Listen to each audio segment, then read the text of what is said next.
Hello Capricorn, thank you for joining me for your weekly forecast for week commencing the 22nd of May. If you tuned in last time, you'll know that the Sun relocated on the last day of last week into the most practical part of your scope. This practicality is good for you because of your Earth sign and also because you're ruled by Saturn, which is very much about being very exacting and achieving things. I think this is going to set up an opportunity for you over the next 4 weeks to get more organised. And if you're pretty organised anyway, which is not a surprise, to think about how maybe you can improve your diet or fitness or health regimes. But this is a week when Mars, the power planet, which is also in the same location, is forging a very nice angle to Venus, which for you continues in the area which is very much to do with where you live and your physical environment.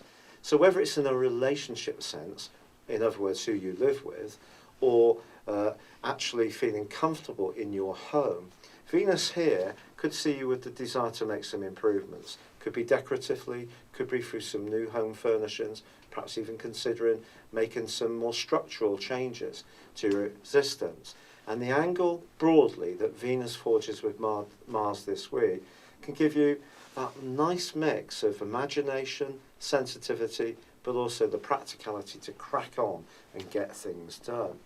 In fact, your physical vitality, I think, is likely to be higher than it has been for the last few weeks.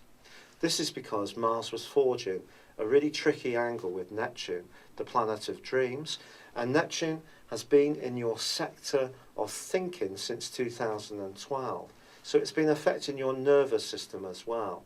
So I feel that you may have felt a little bit lower on vitality.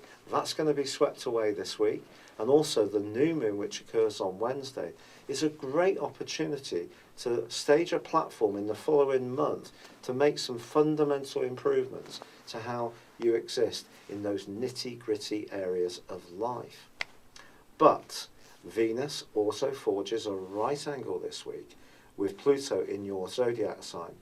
Pluto, of course, has been with you since 2008. It's about transformation, and there's probably been some huge changes, particularly if you're born in the first 2/3 of Capricorn.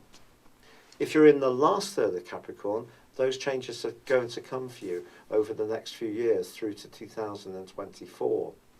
But this week, that right angle with Venus suggests that what you want to achieve in a very personal matter may be very different to someone who's quite close to you. Now, this could be a family member, it doesn't have to be a lover.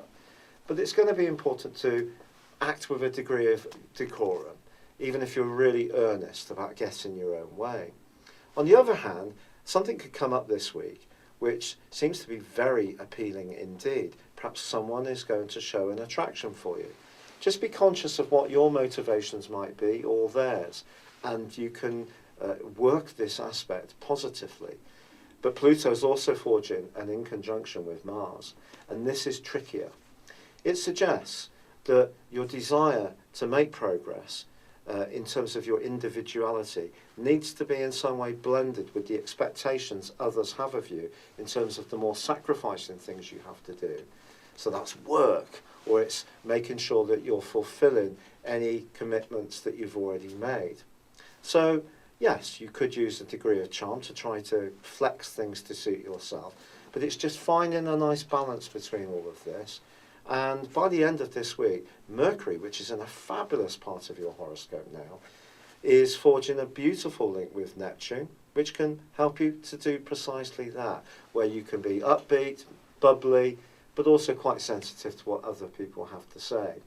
As this week draws to a close, I do feel that increase in vitality that you're going to have is going to be very welcome. In a more specific romantic context, because Venus and Jupiter continue in conjunction themselves, both the planet rulers of Pisces, it's all about expectations. There could be someone that you find yourself very drawn to, may even be someone from a different age group to you, or who you see or encounter through your worldly activities or work. But it's about being grounded, but I think that collection of energy in the 6th solar house is certainly going to help you to be that. It's been a real pleasure being with you. Thank you for joining me. Good luck and goodbye for now.